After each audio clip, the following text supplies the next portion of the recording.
start us off. I'm gonna pray for us, and then Brother Jason, I'll pass it to you right after, right?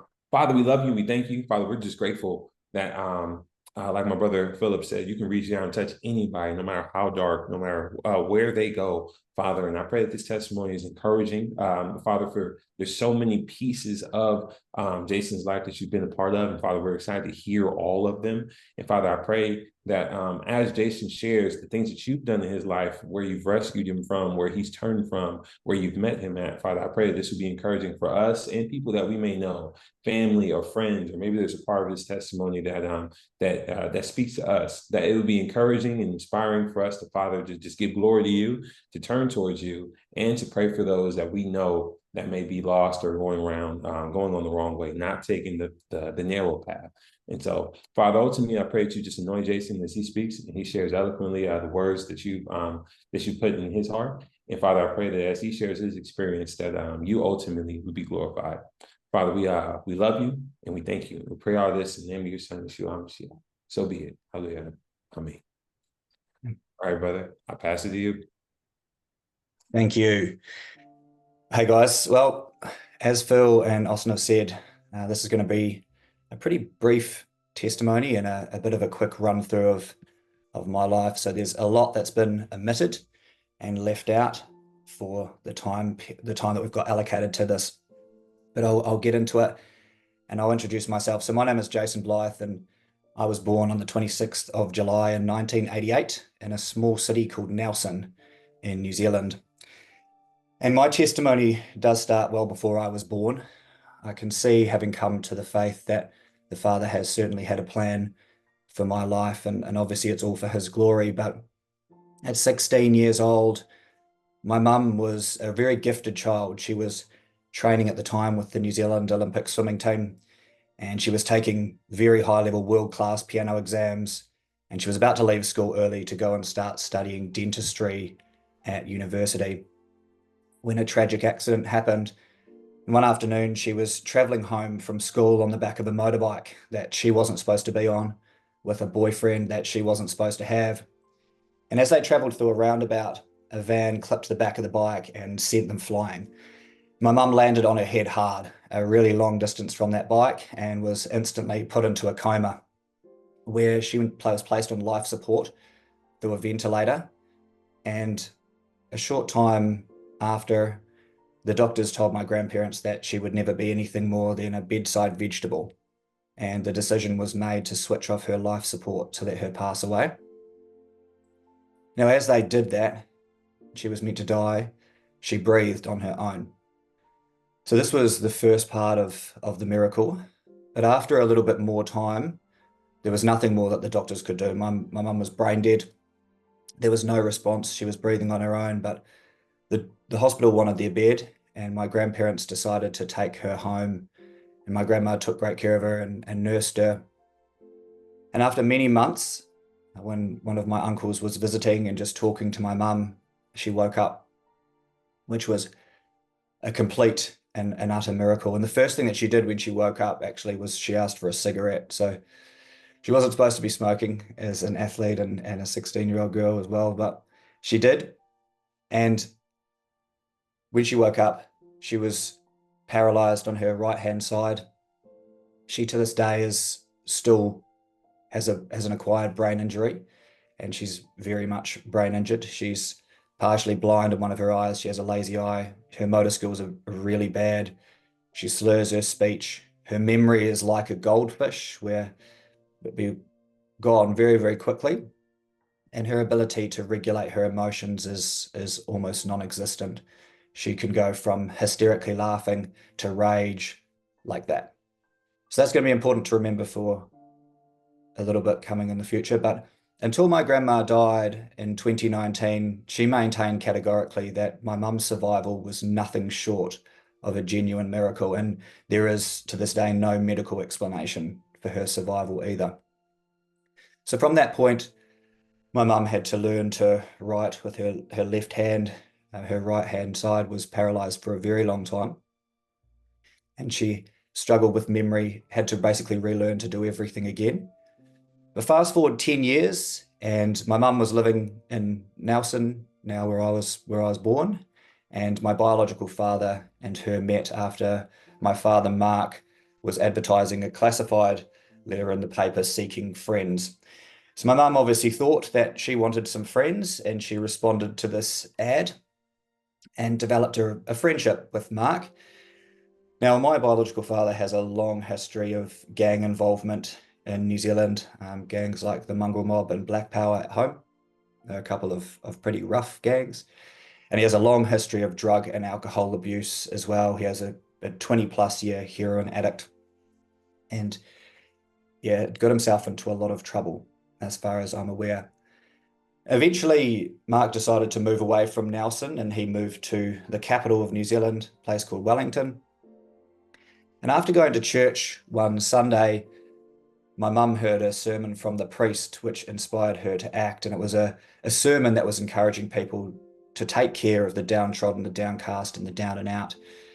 And my mum thought of only Mark and was inspired to go to Wellington and help him after a pretty difficult period that he'd got himself into. So my grandparents helped her book her trip there, and she went up for a week to Wellington. Now, when she was there, one night, Mark snuck into her room and he raped her. So my mum came back, brain injured, obviously, and having been raped back to Nelson, and was pretty traumatized. My grandparents quickly figured out that something had happened, and eventually it was coaxed out of my mum that she had been raped. And not too long after that, as well, she had discovered that she was pregnant, and that's how I was conceived. So from a very young age, I came into the world and I had this identity shaped on me before I was even born. I had this air of darkness around me as I came into this world. And I knew from a young age that the way that I was born wasn't normal. My family spoke with a lot of vitriol and hatred around rape. I didn't really understand exactly what it meant, but I did know it wasn't a good thing. And I really struggled from a super young age to understand why I was born in the way that I was and into the circumstance of the life that I'd grown up with. So from a very, very early age as well, I'm not sure if it was from when I was born exactly or from once I got to around 2 years old, but because of the rape and my mum's brain injury, she did reject me as a child. And my first psychological appointment was at 2 years and 9 months old because my mum that was the first time that she tried to kill me because I reminded her of that rape and I reminded her of my biological father, Mark. So until I left home at 15, I was in and out of many, many years of psychology and psychiatry. Got my mental health records here. Can't really see those, but they're pretty thick. Until I was 15 years old, I've seen about 15 to 20 different clinicians between child psychologists, psychiatrists, and psychotherapists. And I was basically labeled as a problem child. So I grew up with a lot of violence. My mum was a particularly violent person towards me. Because of her brain injury, as I mentioned before, her ability to emotionally regulate was almost non-existent when it came to me. So if I did anything that she didn't like, she would completely snap and she would become like a bestial person. Like her eyes would change, her hands and her nails would be used like claws, and she would lash at me and scratch at me. She would smash me over the head and around the body with belt buckles and stomp on my head and kick my body while I was curled up on the ball, protecting myself and covering my face. She's poured boiling water on me. She's thrown knives at me. And when I was 8 in those mental health records there's a report from where I told one of the clinicians that she'd stabbed me. So when my little brother was born, my mum got married when I was 3 to my stepdad, John, and the year later they had my half-brother, Joey. Anytime he cried or anytime we fought as brothers did, she would get severely angry and she would bash me. So I was a little kid and I couldn't get away from her to hide in bedrooms. We didn't have locks on the doors and I wasn't big enough to brace against the doors to stop her from getting in. So I learned very quickly that as soon as she had one of these snaps and she started to change and she would go crazy and her eyes would just be lashing all over the place. Her tongue would be slashing around in her mouth. I had to get outside fast. What I'd do is I'd run straight for the front door and run off into our backyard where I could get away and maybe wait 15, 20, 30 minutes until she would calm down and probably forget what had happened, and I could sneak back inside because her memory wasn't so good. So I grew up fearing for my life for the majority of my childhood. And because of the violence that I had at my home with my mum, I spent a lot of time living between my mum and my stepdad, John's house, and with my grandparents. So my grandparents, if it wasn't for them, there's no way that I would be even here today because of their faith. Their abortion was zero option as far as they were concerned when my mum was raped. The only decision they really had was whether or not I would be adopted out. But obviously God had his hand on my life with that one and made sure that I was protected by my grandparents, so to speak. And again, if it wasn't for them, there's no way that I would be here today, and in particular, my grandma. So because of the violence that I went through as a kid, I was very, very angry at God. I believed in God. I didn't really know who he was. I grew up in a Catholic family, so I had a basic understanding of the faith and a basic understanding or a concept that there was a God, and I believed in that. And at most of the point of times in my life, because of the stuff that I was going through, I questioned my existence. I was so angry towards God, wondering why I'd been given the life that I had. I felt I'd been created for evil, and I felt I'd been created to become evil.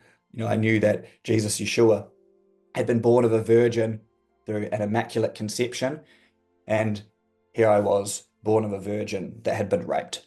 And my life just felt like the complete opposite. And I thought I was destined for darkness. And that identity stuck with me for a very, very, very long time. And it's pretty much shadowed and haunted my life for the most of my existence. But because of growing up in this extremely violent and a very unloving environment as well, I get a lot of behavioral problems. And as I mentioned, I was in and out of child psychology for a very, very long time. I've seen a lot of different clinicians, and I mentioned to all of these people everything that was going on. I begged for help. I cried out for help.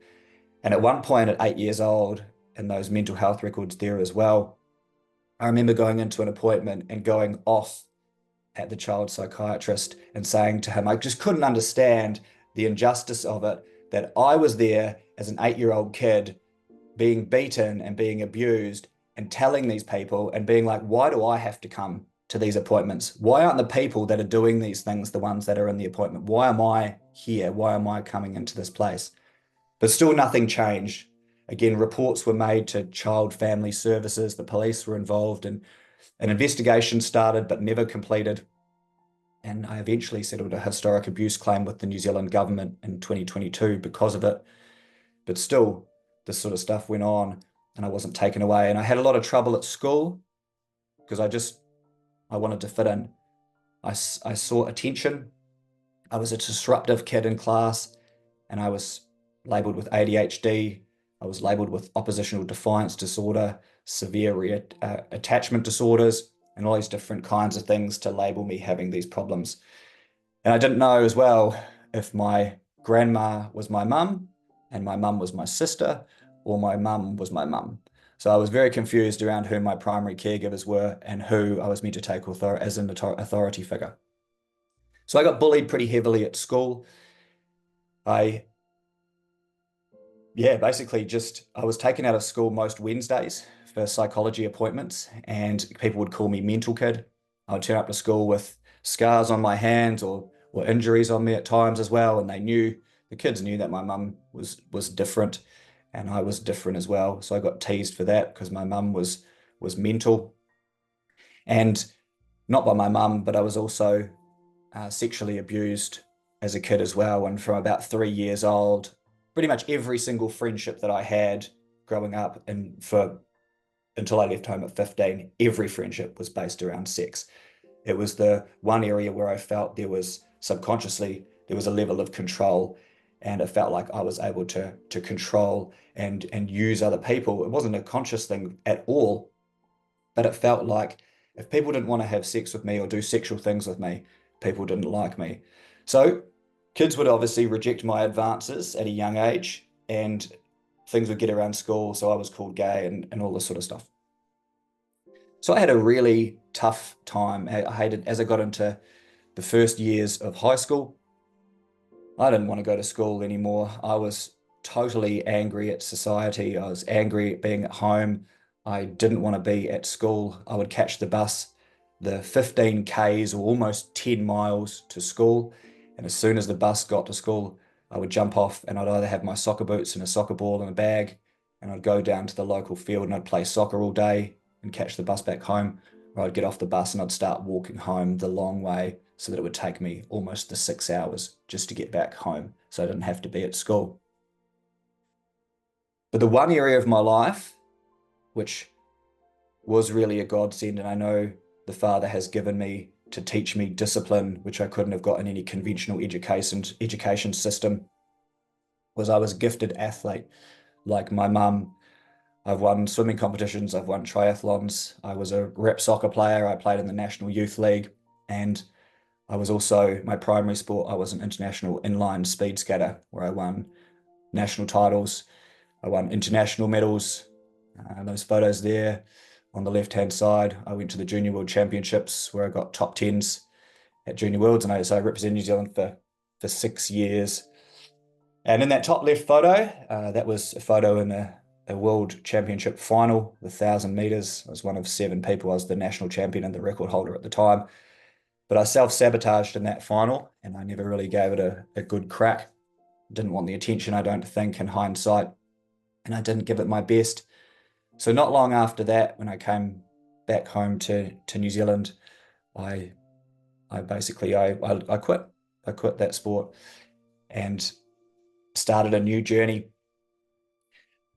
But towards the end of my time in Nelson, when I was getting to about 14 years old, I was refusing to go to school. I'd spend weeks just in my room, and all I'd do, my relationship with my grandma had broken down at this stage, and I could no longer live with her. I'd become too much for her to handle.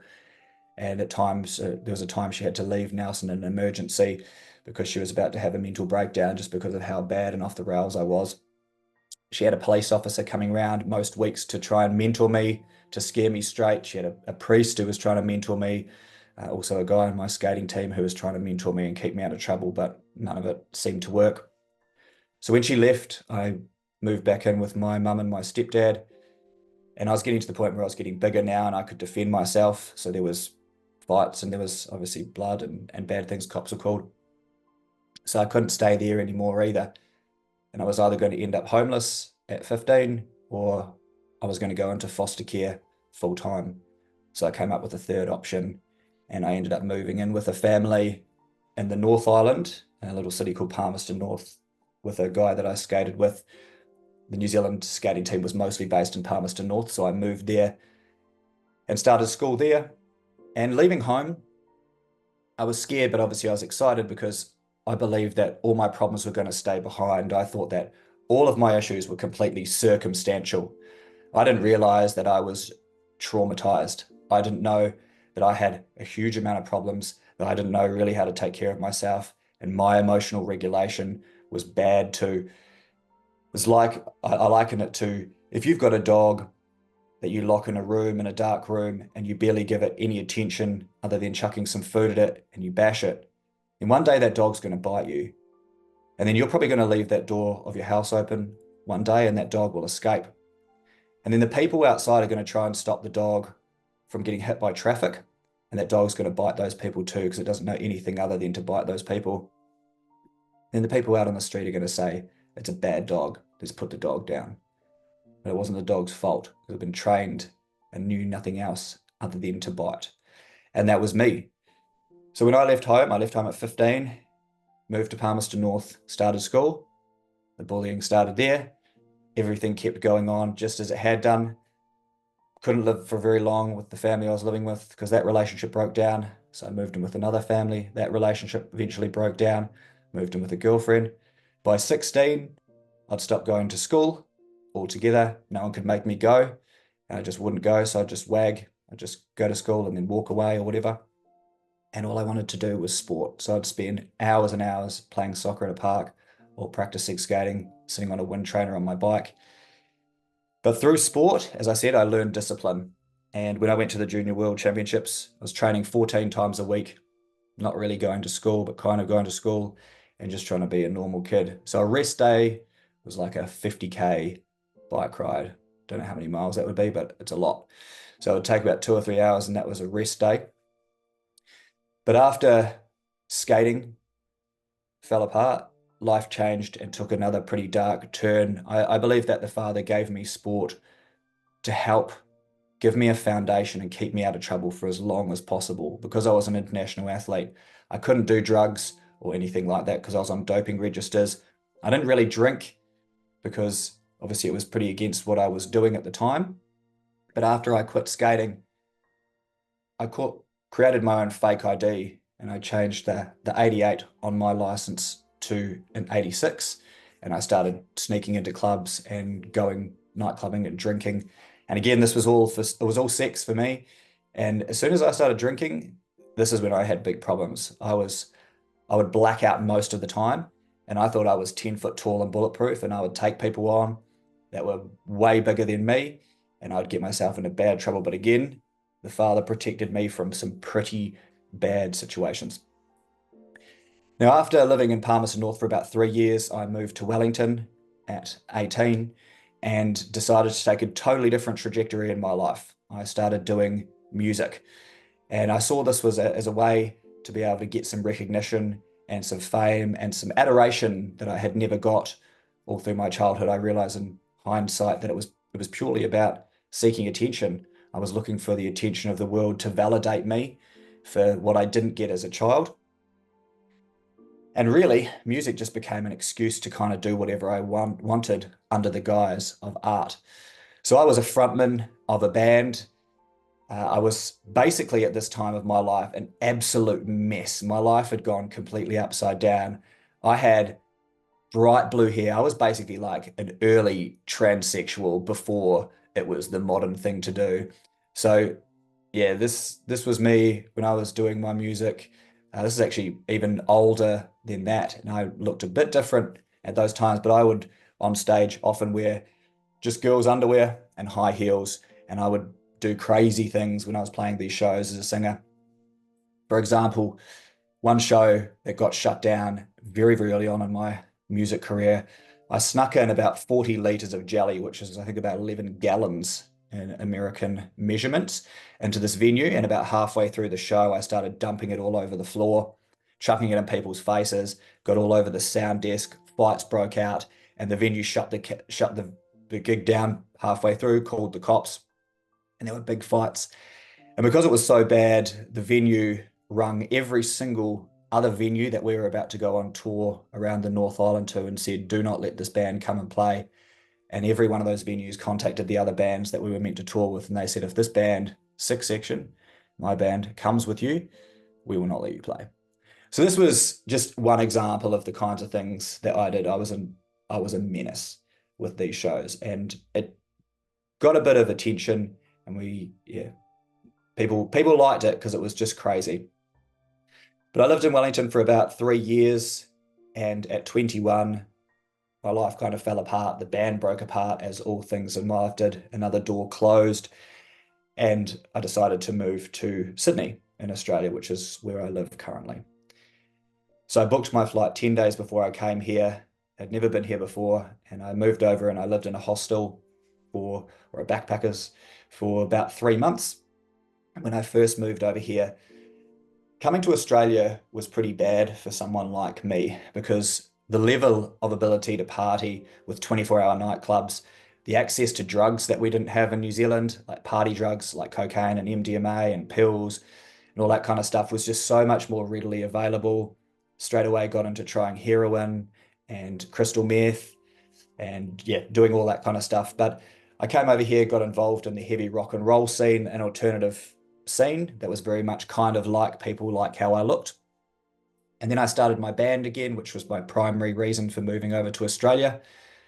New Zealand has a total population of 5 million people, and Sydney has that population. So that was my mentality. I'll go to a city that has the exact same population of New Zealand, and surely there'll be more opportunities for me to make it with my music.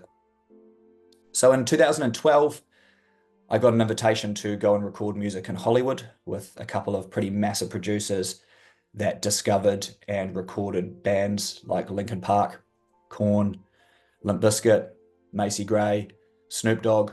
So quite a few big names. And we came over and recorded what's called an EP, which is basically just a very short album. And the reason or the idea behind it was these guys were famous for finding new artists, creating a sound, selling them then to a big record deal, and essentially breaking and making huge bands. And that's how these guys made money. So the music was pretty cool at the time. It was a different style of music. Again, I did a lot of screaming. This was kind of like a rap rock style of music. And I think it could have done pretty well, but I can see again that the father had to shut the doors on that. And eventually that fell apart. I know at that stage, literally, if I had got any level of fame or fortune at that stage of my life, I probably would have ended up dead then. I was so reckless that if anyone told me to do a handstand on the edge of a balcony 10 stories up, I would have done it. I didn't care about my life whatsoever. I would do any dare and do anything just to get attention. I didn't care about whether I lived or died. So anyway, that fell apart, thank God, and my life and my mental health fell apart pretty quickly after that as well. And I was extremely depressed. My anxiety was so crazy that I could barely even leave the house. I would catastrophize everything. Wouldn't even mow the lawn because I would think that a stone was going to flick up and hit me in the eye. Walking my dog was a struggle. I'd think that a car was going to come and drive off the road and crush us. And if I was at the train station, I'd have to hold on to a pole because I thought that either I was going to chuck myself in front of the train or some other force was going to chuck me in front of the train. So it got to the point where I started planning my suicide. And I planned for a good couple of weeks. And on the day that I was going to kill myself, as I sat on the floor and I was weeping, although all I'd ever known was this life that I'd had and bad stuff happening to me forever and questioning my existence, I had this revelation that although this was all I'd ever known, it wasn't normal and I didn't actually have to feel like that.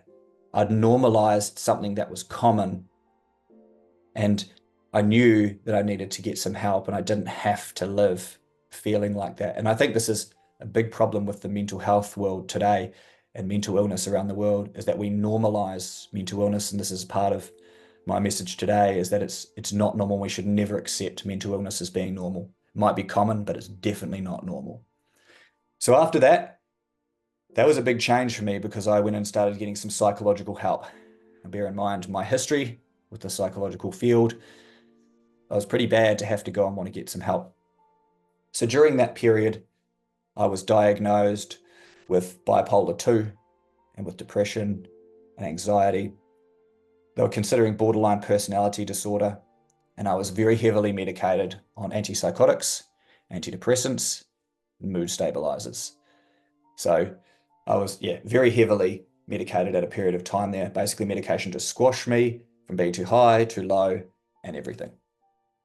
And to make me sleep, because I couldn't sleep. So all through this period of time, I basically developed a huge alcohol problem as well. I was selling wine for years, and for about 8 years, I drank 2 bottles of red wine every single night.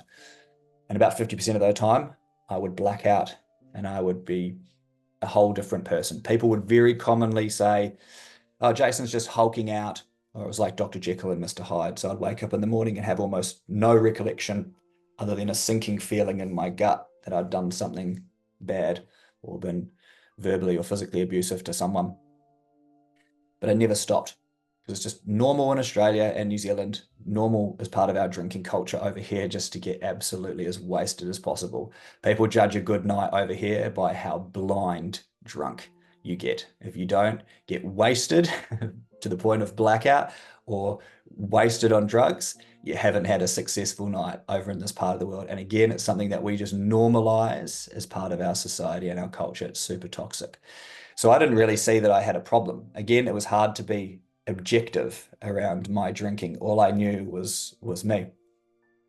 But at this time, I had a few relationships, but I met a girl called Maddie, and I started a relationship with her, Madeline. And it was relatively volatile purely because I'm volatile, like all of my relationships. But during this period of time, we moved in together, and my music, as I said, had failed, but I was still keen on making it famous. So this was my primary focus all through my young adult life, was how I could be successful in music. It was what I was chasing. So what I did was I used my brain that God gave me. He's given me a pretty good brain. And I started to research celebrities and celebrity musicians just to see if I could find a theme of how I could make it in the music industry. And I'm going to be completely blunt about it. I discovered that if you want to make it in music, you're going to represent the dark side for sure. If you want to make it to the top of music, you are going to represent the dark side. So I figured that eventually I was going to get tapped on the shoulder and have to do that. So I thought I'd circumvent the whole process, and I decided I would join. So I went into Freemasonry, and at that point of going into my first Freemasonic early meetings, I met a guy at a dinner who asked me about joining another order as well called the OTO, or the Ordo Templi Orientis. Some people on here might have heard of the name Aleister Crowley, and if you have, then you might know of his order, the OTO, but it's basically probably the absolute darkest satanic secret society around. So I joined that, and I started going through my initiations, and it's based around what's known as sex magic. So it's a ritual sex magic, which is essentially to possess people and to bring demons into this reality. So this is part of the spiritual war, and the war that we are in our faith, and that is legit in this world. And it also very clearly links all as well to music. So as I was going through this journey, very quickly after my first initiation into the OTO, I went on a cruise with Maddie, my girlfriend, and a couple of friends. It was a 7-day cruise to the South Pacific, to New Caledonia. And on day 2, or night 2 of the cruise, I was out with my friend Mitch, and we were drinking in a bar, and something happened, which has never happened before. And I was drinking, and then all of a sudden I blacked out, but I have no recollection of what happened. And I threw an 18-year-old guy across the room. I didn't push him. I threw him across the room. And then it took 10 security guards to hold me down. So I'm 165 pounds or 75 kilos at the time, not a big guy. It took 10 security guards to hold me down, and I still stood up and threw them off me. And the only reason I gave up, I knew I could have kept going. The only reason I gave up is because I knew I was on a cruise ship in the middle of the ocean. So I let them arrest me.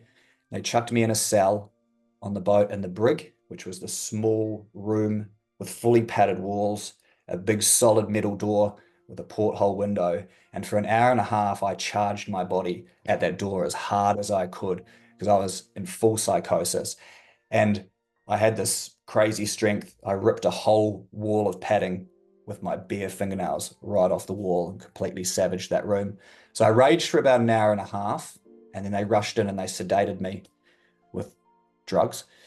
But I kept going for another hour and a half, kept smashing my body solidly again and again and again at this door. I only have flashes of recollection of my memory. But at a certain point, I remembered wanting to kill myself, and all there was in the room was a small mattress on the floor with a sheet, and I went to wrap that sheet around my neck, and that door raked open, and these guys charged in, held me down, sedated me again, and I was out for a couple of days. Now, something supernatural happened at that point in time. I'll let you think about what that might have been. But I had a security guard placed outside my door for the rest of that cruise. And at that point, I wasn't barely allowed to speak to Maddie for the rest of that trip. Again, this is where the Father worked through her. I'm not going to go into too much of the details, but I was meant to get deported back to New Zealand. I was expecting that as soon as I walked off that cruise ship, the Australian Federal Police were meant to be waiting there to take me and to deport me back to New Zealand. But we walked out, and there was nothing. So I stopped drinking at that point for 9 months, and my life somewhat improved because of not drinking. But after a short period of time, that 9 months, I figured I could control it again, so I started drinking more and more. Now, during this time, I was getting further and further into the OTO and into Freemasonry. My main focus was the OTO, though. And one night I went to a dinner with my spiritual mentor's house. His name was Phil. And I got drunk and I said very boldly, look, I know how this works and I want to be famous. I'm happy to represent the dark side publicly to recruit people. And he goes, you've been loyal and we can make it happen. Who do you want to work with? And I said, so and so and so and so. And from this point on, my life changed pretty drastically. And there was a young girl that was part of this order as well, which got attached to my life very quickly. And I started an affair with her, got her pregnant. But yeah, it was a very dark time. I won't go into too much of the details around that, but my life started to change very quickly. And by this point in time, I was definitively possessed. We'll show a video a bit later of what my music was like at that point in time, and you'll get a bit of an idea of what was trying to show itself out of me. But my life started to spiral out of control, and I think this was definitely part of the Father's plan at this stage, was that my life had to get to absolute rock bottom before I was able to cry out for help. So over the next about 12 months or so, my relationship with Maddie broke down as I was in a relationship with this other girl. I was seeing both these girls at the same time, doing more and more ritual type things and going through more initiations with the OTO and the Masons. And then it got to the point where whatever was in me was trying to kill me. So I would wake up at one stage at 7 in the morning and I would drink a litre of red wine, just 35 fluid ounces, and I'd pass out. I'd wake up at midday, I'd drink exactly the same, another litre, another 35 ounces. I'd pass out. I'd wake up again about 6 or 7 p.m. and I'd drink another litre of red wine. And I would either drive drunk to Macca's or KFC just to go and get some food, or I'd pass out until the morning where the process would start again and again. And it got to the point where I was vomiting multiple times a day just from the acid in me. I was barely eating. I was just smoking a bunch of cigarettes. And this went on for a couple of months to the point where I started to go crazy. The people I was living with at the time were afraid because there was obviously something in me. And they threatened that if I didn't leave, the police would have to be called to remove me. I didn't care. So one afternoon, I received a call from Maddie, who only God knows why she was still bothering with me at this stage. And she said to me, if you don't check yourself into a psych ward tonight, I will never speak with you again. Basically, all of my abandonment issues, everything just culminated in that moment, and something urged me that something had to change. I knew that literally at that point in time in my life, I was either going to end up in prison or dead. I was driving drunk. I didn't care about anyone else's life. I didn't care about my own. It was bad. So she booked me an Uber, and I got in that car with a bag and just my important documents, and I went and checked myself into a psych ward where I was for 3 days. Then I moved into a detoxification unit at this hospital here in Sydney for about 3 weeks. And then from there, I moved to the dodgiest rehab in Sydney for the next couple of months, where there were 35 guys in a house. 33 of them had been paroled there as part of their release from prison. And about 30 of those guys had all been in prison because they'd been on ice, what we call ice in Australia, crystal meth. So they're all very, very rough guys. There was hardly anyone there for alcohol and no one there that had checked themselves in other than me and I think 2 other guys. So it was a pretty rough environment to be in this house. And it was during that time in the first week that I spent my 30th birthday in rehab. So for me, it was quite symbolic because I was leaving my 20s and all of this hectic recklessness of living in Australia since 21, and then coming into this period of being in rehab, facing the choices that I had to take some final responsibility for my life or just keep on being and going down this path that I was. But again, I had to be in this place with a bunch of really, really rough people that I didn't want to be around, and I didn't want to come back ever again. And there was this one moment that I had a choice where everything changed. And one morning, I saw this very small bookcase in the rehab, barely touched. And as I looked through the books, there was only one book that jumped out at me, and I grabbed the Bible. And then for the rest of that time that I was in that rehab, every single moment that I got that I could get away from everyone else for some peace and quiet, I'd read the Bible. I didn't know a huge amount of what I was reading, couldn't understand a huge amount of it, but I knew that this book held the answers to change my life forever. So I'd committed at that point to reading it and to getting through it. And then from there, my 30th birthday, having gone through this decision to follow whatever this book says with a childlike faith, my life has changed. So that will be where we'll finish this part of my testimony, and we'll go on with some questions soon. Austin. All right. And right now we'll just show that period of Jason's life where he was talking about was super reckless right before he went into rehab. Just so you can see how dark it was when he was between masonry and that Order of Aleister Crowley, the OTO. Here's a clip from I believe you said it's a clip from your former music video, right? Yeah, that's right. Yeah, this was a song which was called Mum. It was a song written basically about how angry I was and what I wanted to do to my mum. And mostly what I'd like you to pay attention to is just how not normal it is. There was definitely something in me that was trying to show itself to the world. All right, let's play that really quick.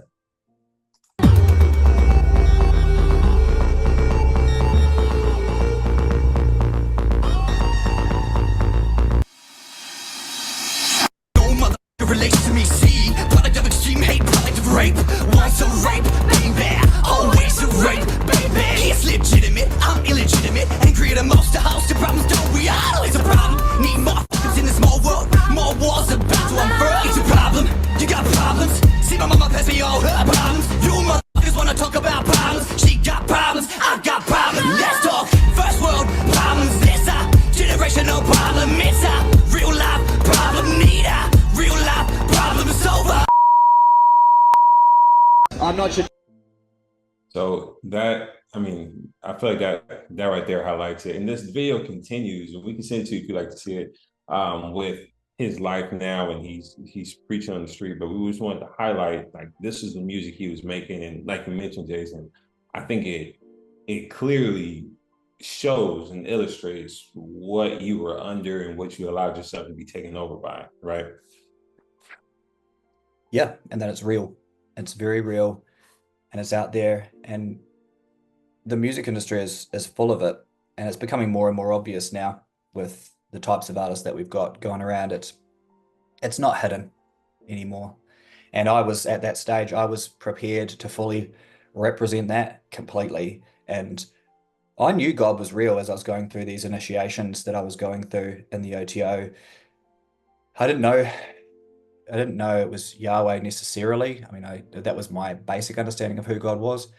But I knew as I was going through each of these initiations in my conscience, in my soul, that each of these steps I was getting closer and closer to not being able to come back from what could have happened. Well, let's and so guys, if you guys have any questions about any part of Jason's life, you understand now why we're even, why we want to create an event around this.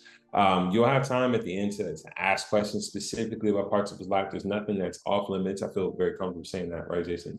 There's nothing that's off limits. If you have questions, we're going to ask a few maybe questions that you might be considering as well, and then we'll have a quick 5-minute break, and then we'll come back, and then we'll have that time for open questions at the end. So please stick to the end so that you can either ask a question or share maybe something edifying that might be encouraging Jason along his continual journey. With that said, going back to the beginning, you were talking about your childhood, just living in fear, growing up with survival from a mom that had clearly had a ton of physical and neurological issues based off of the accident and some of the abuse that she's faced. What was the biggest battle you had as a child, right? And what I think about is I think about that moment you brought up when you were seeing a clinical psychiatrist, and you were like, "Hey, I'm realizing that I don't understand why I'm at these meetings, and the people that are being the disruptors in my life are not. Why are they not being held accountable?" For you, from your perspective, what would be the biggest battle that you faced as a child, if that's not one of them? Yeah, for me, it culminates in a few different things, but it was really an identity crisis for me. I couldn't understand why I'd been created. I was being told, I was being raised in Catholic school and going to church, and I was being told that there was this God that loves me, and here's my life being completely different from anyone else. I couldn't relate to anyone as a kid, and even when I wanted to, and I asked for help, none of it came. I couldn't understand the injustice of the world. I couldn't understand what I had done to God to be given the life that I'd been given. I wanted a normal life. I wanted a normal family.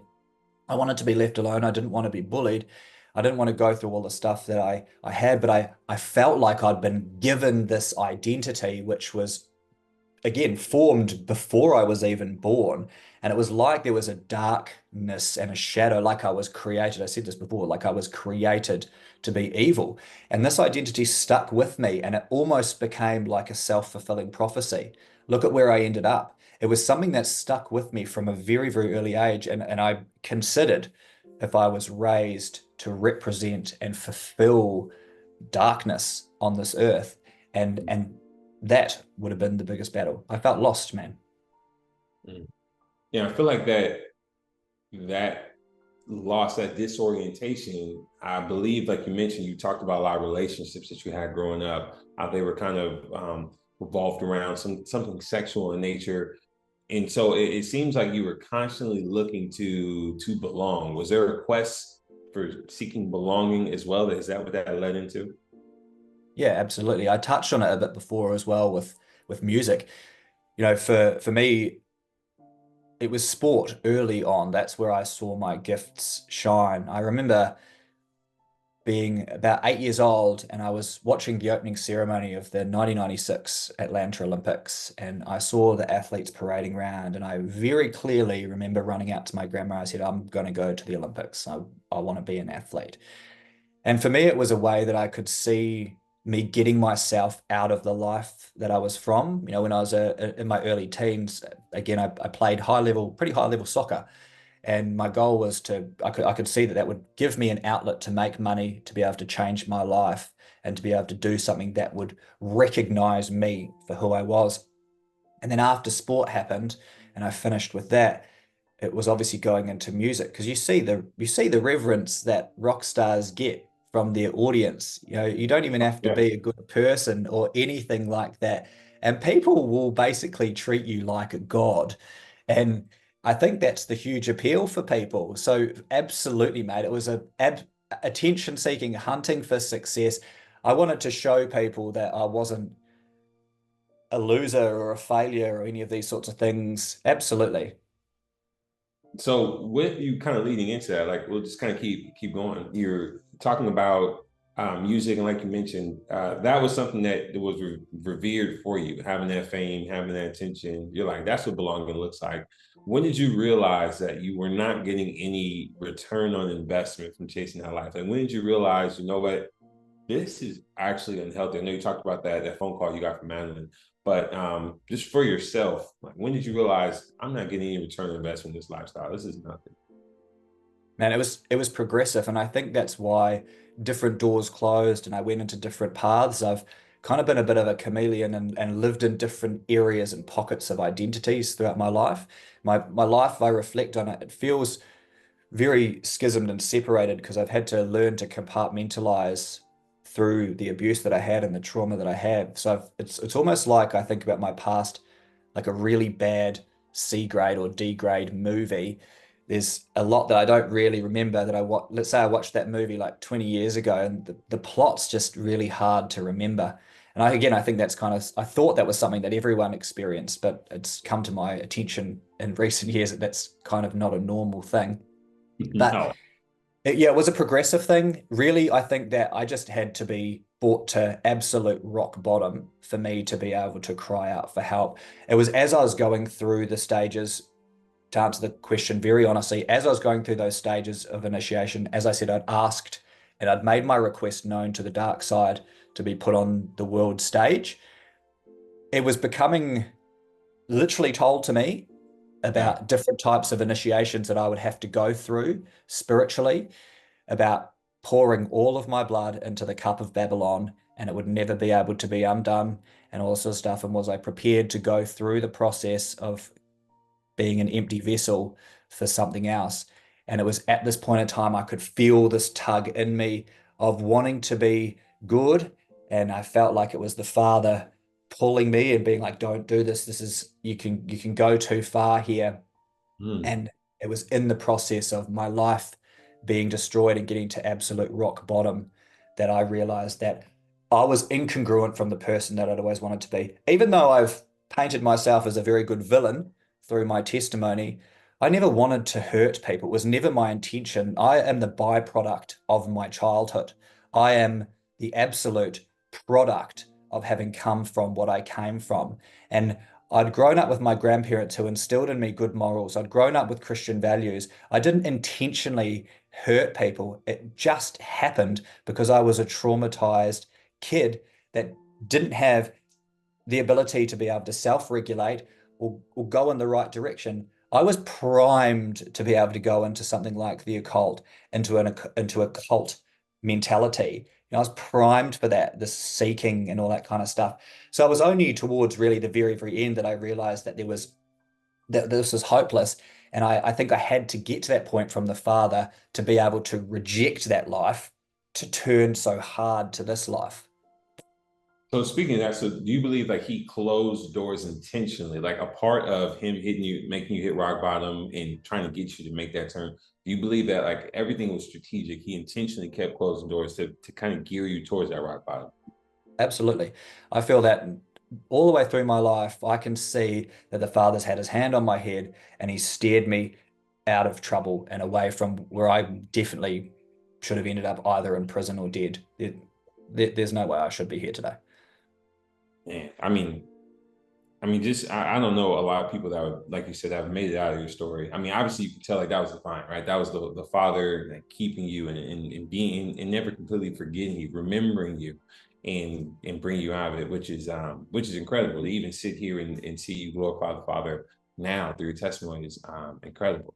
And I love that you mentioned, like when you kind of capped off your testimony, you were saying, like I committed to reading the Bible. Like I realized like there's something in here that holds the answers for me changing my life. And so from there, obviously, it was a long time from then till now. How many years did you say from From that? rehab, Yeah, from rehab to now. almost 6. Oh, 6 years. From in those 6 years, you've continued to grow and dive into your walk with the Father and just in this faith in general. As of right now, in this current season, like what scripture really speaks to you? The thing that the main scripture that did stick with me for a very, very long time was a scripture in Corinthians that I struggled with a lot of different substance abuse. I'm going to pull it up so I can absolutely not make a hash of speaking it out. But it was in First Corinthians 10 and verse 13. And this stuck with me as I was struggling with smoking and different things, all the things I had to stop from coming from the extremeness that I did.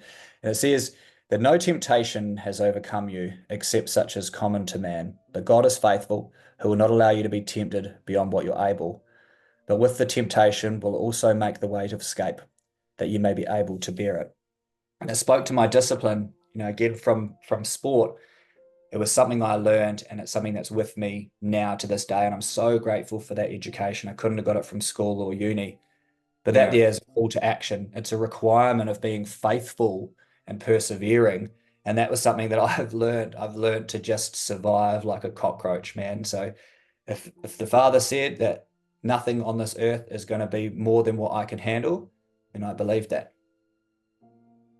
Man, I love it.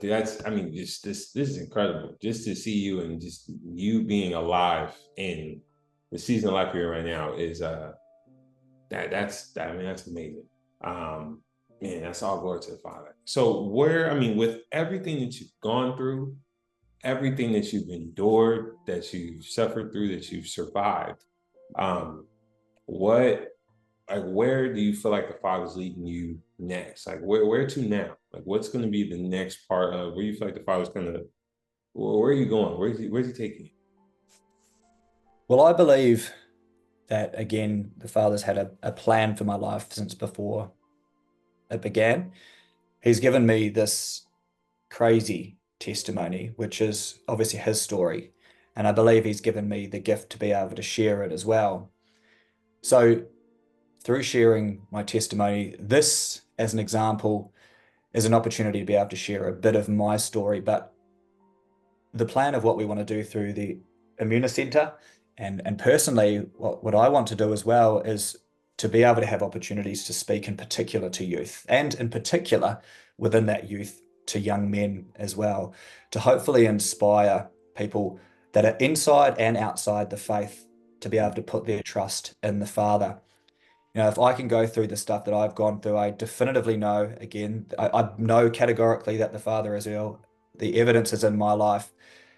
Again, this is a small testimony of the stuff that I've been able to overcome through Yeshua and faith in the Father.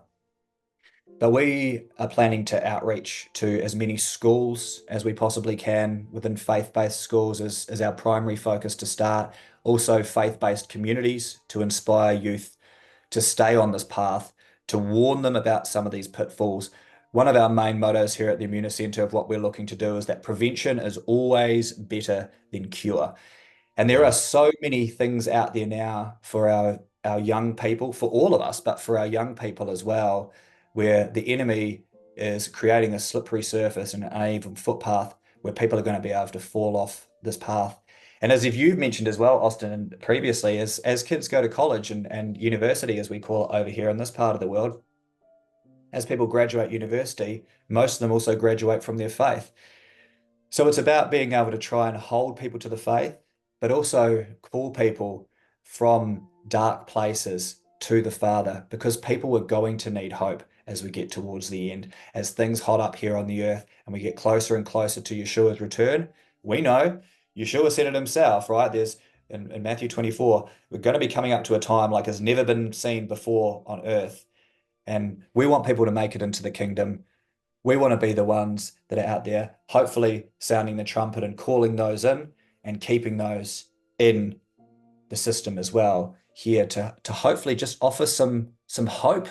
You know, if my life's anything to go by, hopefully it should offer some people some hope.